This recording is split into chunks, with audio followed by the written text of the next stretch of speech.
Hello my dear students, hopefully you all are fine और अपनी preparation आप बहुत मेहनत से कर रहे होंगे, ऐसी मुझे आप पे आशा है। देखो यार, है क्या कि यार मैं थोड़ा सा आपकी हेल्प के लिए यहाँ पे आया हूँ और हमें करना है आपका फैराडेज लॉज, जो केमिस्ट्री का एक मोस्ट इंपॉर्टेंट टॉपिक है। जैसे कि आप लोगों का सीबीएसई और आईएससी का अभी केमिस्ट्री का पेपर होने वाला है। तो देखो, फैराडे लॉज में आपको क्या करना है, आपको पहले की फैराडे के लॉ आपको स्पेशली याद होने चाहिए, दोनों के दोनों।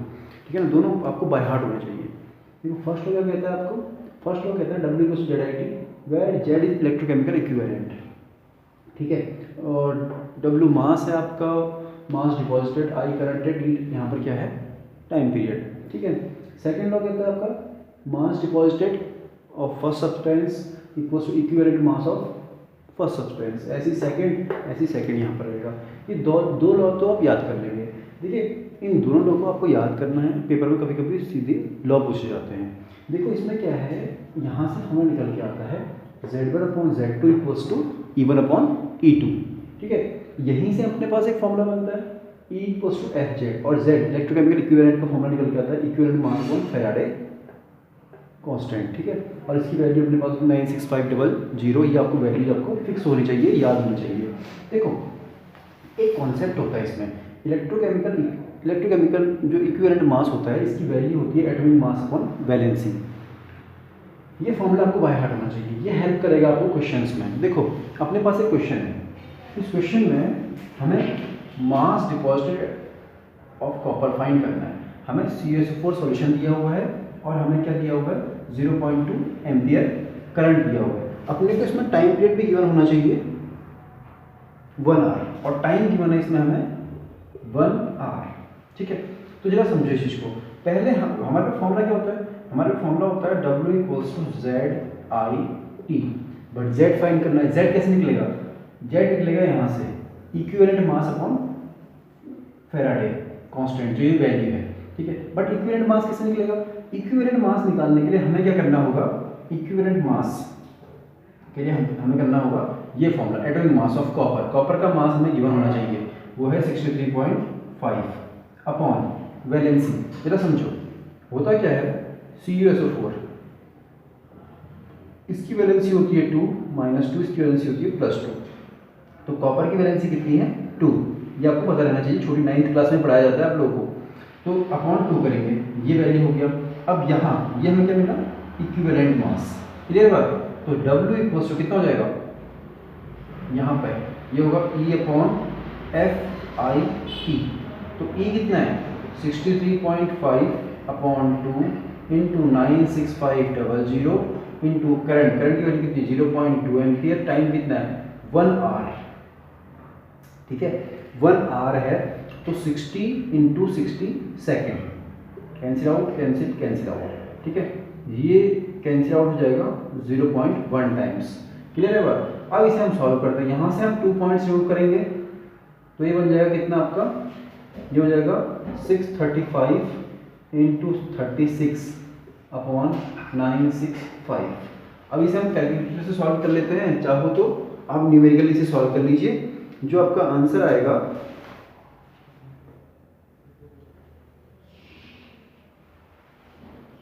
यहाँ पर जो सॉल्व करके इसका आंसर आ रहा है वो 0.23 ग्राम। तो फाइनली आपका ये आंसर आ जाना चाहिए। ठीक है ना, तो आपको फिर से समझना है इस क्वेश्चन में हमने किया क्या, वो इंपॉर्टेंट है। यहाँ पर एक कॉन्सेप्ट इंपॉर्टेंट है, ये this concept is very important at this question. देखो, हमारे पे कुछ इसी तरह क्वेश्चन रहते हैं, ठीक है ना, इसे कॉपी कर लीजिएगा। ये कॉन्सेप्ट ध्यान में रखिए, ये काफ़ी इंपॉर्टेंट कॉन्सेप्ट है यहाँ पर।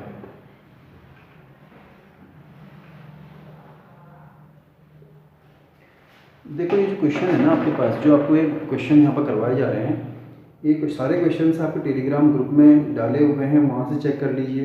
एक बहुत अच्छा क्वेश्चन है, जरा समझिए इस क्वेश्चन को। ये क्वेश्चन देखिए आप, इसमें आपको एक क्वेश्चन है, ये क्वेश्चन है आपका अ करंट ऑफ 4 एम्पियर, यानी करंट दिया हुआ है आपको 4 एम्पियर, आई की वैल्यू कितनी है 4 एम्पियर। ठीक है, और टाइम दिया हुआ है इसमें 2 आवर्स। क्लियर बात। और mass of copper sulphate solution है, कॉपर सल्फेट सॉल्यूशन का मास कितना गिवन है 5 ग्राम। CuSO4 का जो मास गिवन है वो है 5 ग्राम। ठीक है, आपको बताना है इसमें दी करंट एफिशिएंसी बतानी है, ठीक है ना।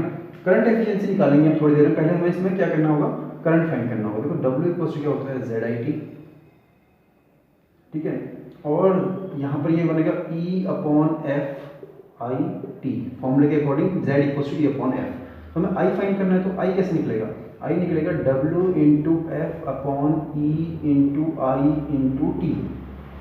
क्लियर है बात। अब समझो जरा ध्यान से, यहाँ पे ये तरीके से समझो।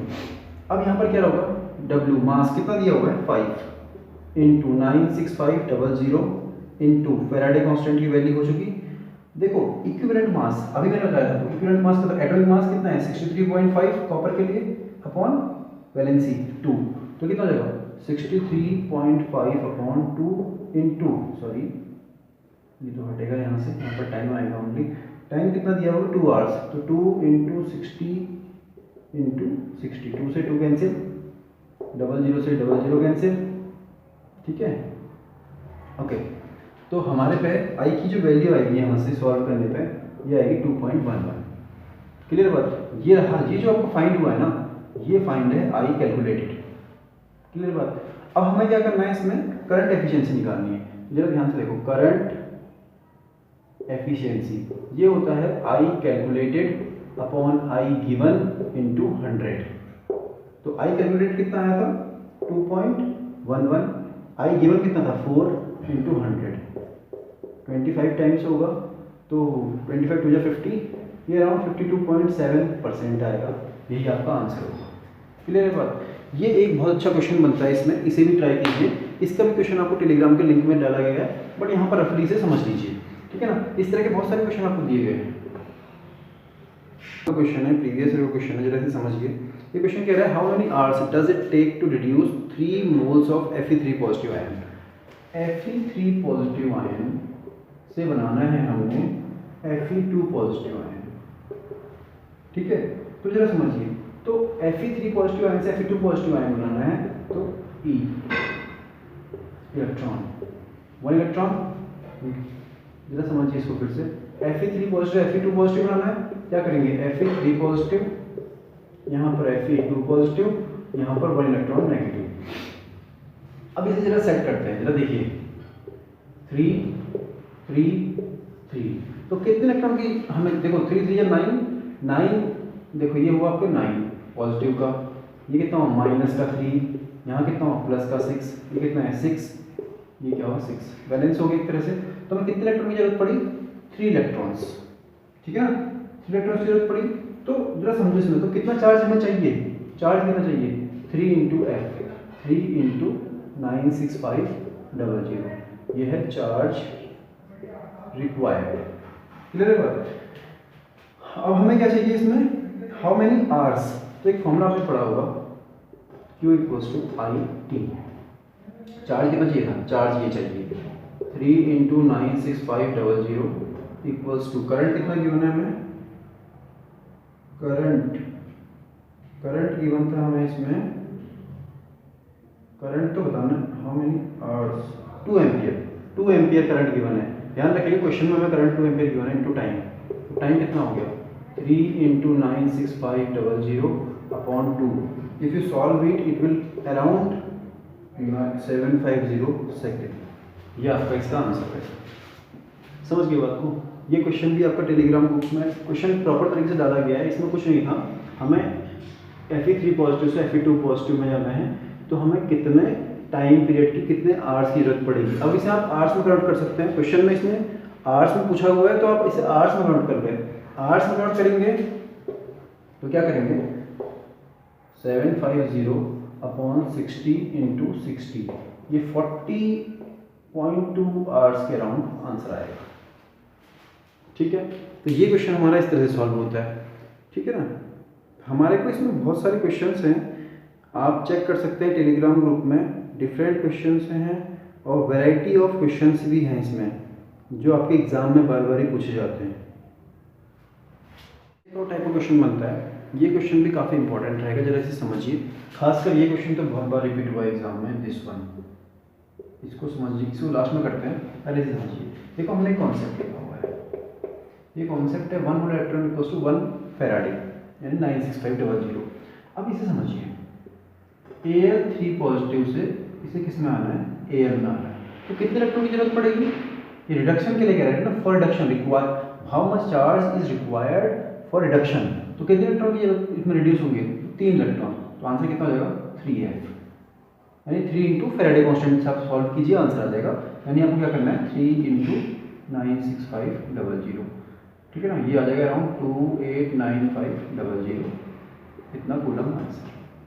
ये तो हो गया चार्ज की जरूरत पड़ रही, कूलम आंसर आएगा। इसमें देखो, इसमें सीधे सीधे पता चल जाएगा, कॉपर 2 पॉजिटिव से आना है कॉपर में, तो सीधे सीधे 2f solution. But this one is quite important, this question is most important.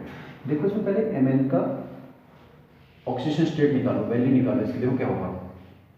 Mn है, Mn को आप x बोल दो, ऑक्सीजन की -2 तो -8 इक्वल्स टू -1, तो ये आएगा x का +7।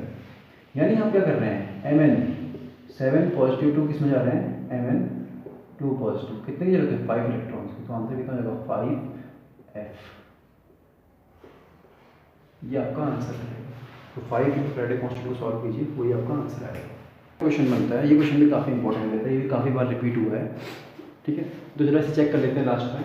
तो देखो इसमें क्या कह रहा है, ये है आपके पास कैल्शियम, किससे, CaCl2, it's a मॉल्टन form. मॉल्टन form का मतलब होता है कि उसमें आयन्स हैं। तो क्या हुआ, देखो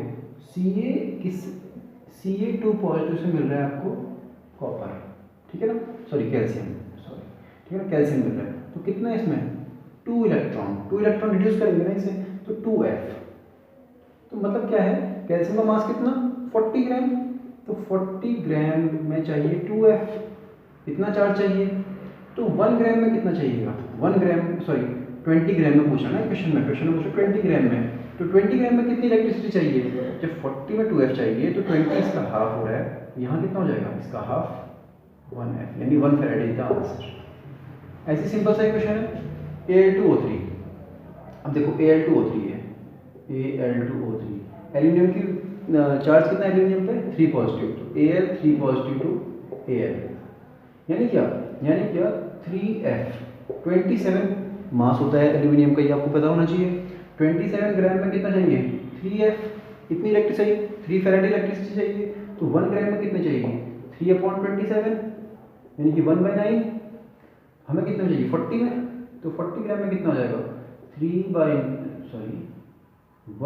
40 ग्राम में जाएगा 40/9, 40/9 कितना होगा 4 9 36, डिवाइड कितना है 4.4 f इज द आंसर। तो इस तरह से आपको फैराडे लॉ से क्वेश्चंस करने हैं। देखिए काफ़ी इंपॉर्टेंट लॉ बन जाता है, इसके आप पहले सारे लॉज पढ़ लीजिए, फॉर्मूला पढ़ लीजिए, इलेक्ट्रोकेमिकल इक्विवेलेंट पढ़ लीजिए। देखिए आप क्या करें ना, थॉरोली स्टडी कीजिए और रिवाइज जितना ज़्यादा कर सकते हैं वो ज़्यादा इंपॉर्टेंट रहेगा। फॉर्मूले रिवाइज कीजिए, और इनऑर्गेनिक में अगर आपको मैं बताऊं तो DNF ब्लॉक में रीजनिंग बेस्ड क्वेश्चन, और अपना देखो एक वो जरूर पढ़िएगा, पोटेशियम परमैंगनेट एंड और K2Cr2O7 यानी कि पोटेशियम डाइक्रोमेट, इसकी प्रिपरेशन, इसके यूसेज और केमिकल रिएक्शंस, ये काफ़ी इंपॉर्टेंट बनेंगे इस बार के लिए। K2Cr2O7 एंड KMnO4, VBT पढ़िए, CFT पढ़िए, इन्हें रिवाइज कीजिए, और आइसोमेरिज्म प्लस IUPAC वेव्स, इन्हें रिवाइज कीजिए। जहाँ पर कोई प्रॉब्लम होती है आप you can comment me, I will try to help out.